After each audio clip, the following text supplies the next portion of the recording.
When a protester was caught on video in January at a New York anti-Israel rally, only her eyes were visible between a mask and headscarf. But days later, photos of her entire face, along with her name and employer, were circulated online. I mean, if they're wearing masks, they're trying to hide. But then you ask yourself, oh, well, if you're proud of yourself and you don't think you're doing anything illegal, then why are you hiding your face? A technology company claimed its new facial recognition tool had identified the woman despite the coverings. I began working on facial recognition model because every other facial recognition model that we know of has failed at finding them with their masks on. The same software was also used to review images taken during months of pro-Palestinian marches at U.S. colleges, and a list of names were submitted to President Donald Trump's administration, urging that the protesters be deported in accordance with his call for the expulsion of foreign students who participated in pro-jihadist protests. The efforts to identify protesters using facial recognition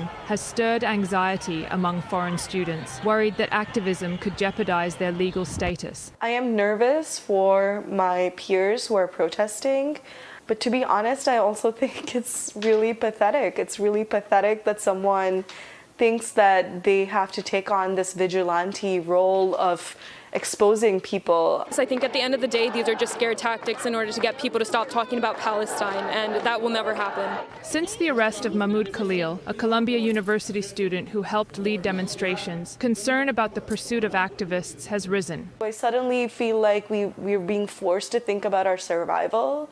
We're being forced to think about what it means for us to give our time, our energies into this university, into this country, and rethinking all of that in a way that makes me extremely sad and scared. Well before Khalil's arrest, the unearthing and spreading of personal information had become commonplace. Known as doxing, the practice has been used to expose both activists in the U.S. and Israeli soldiers who recorded themselves on the battlefield. People have been doxxed and harassed, and they've used tools of the institution. Now they're using tools of the state to actually go after people. But the stakes have now been raised as requests to report demonstrators to immigration officials increase the use of facial recognition technology by private groups into a territory that was previously largely reserved for law enforcement. If you're here causing civil unrest, assaulting faculty members, assaulting people on the streets, chanting for people's death, why the heck did you come to this country?